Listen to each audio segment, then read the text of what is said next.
everybody, it's the Fricken Film Critic here, and today I'm going to be reviewing the movie Snow White and the Huntsman. The darker Snow White movie. And trust me, I know dark.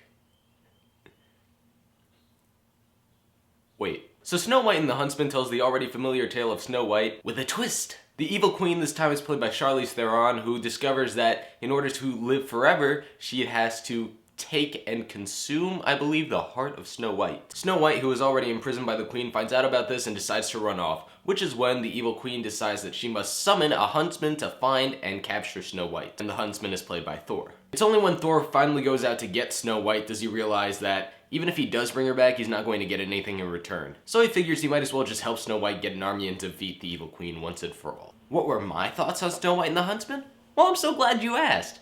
I thought it was actually kind of okay. For starters, the movie does have some pretty beautiful effects work that is, in itself, just entertaining to look at. A lot of it is really inventive and just works for this specific reimagining. They do some really cool things with the iconic characters, such as the mirror, the one that's referred to as Mirror Mirror on the wall. Like, they have it turn into some sort of black goop and descend from the steps into some sort of black goop person. You'll see when you see it. I also just really dug the way it was shot. It was very grim, and it seemed as if all the color and life was taken out of it because the queen was in rule. So what I'm trying to get at here is that there was always something fascinating to watch on screen.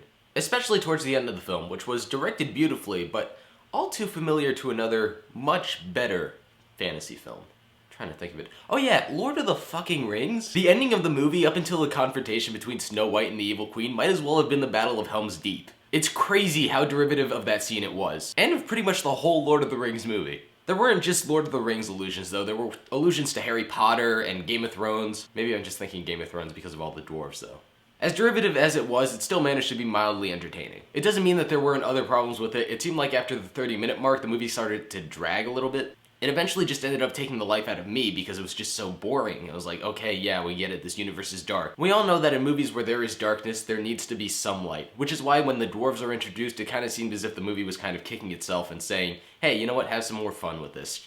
You know, stop taking yourself so seriously. And that was when I started to enjoy the movie again, which is, you know, towards the 1 hour and 10-minute mark or so. Oh, and by the way, one of the dwarves is played by Nick Frost, which is kind of awesome. A lot of the characters themselves, though, seemed very underwritten.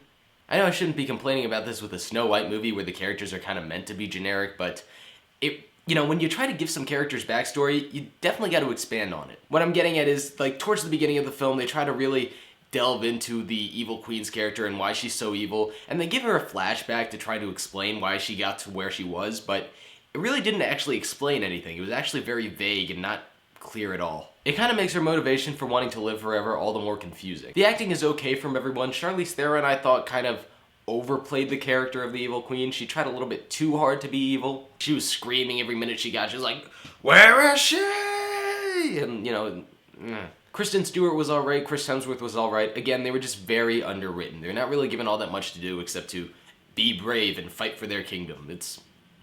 They could have done a lot more with this if they were actually trying to make a darker Snow White movie, as opposed to Lord of the Rings 4, The Bite from the Apple. I don't know. It's still worth the price of a matinee admission because it's mildly entertaining and it's kind of cool to see Snow White in a different way. I'm going to give Snow White and the Huntsman 3 out of 5 stars. So if you like this review and you want to see more reviews from me, click that little button up there that says subscribe. That'd be pretty cool, and I would know, because I'm not just cool.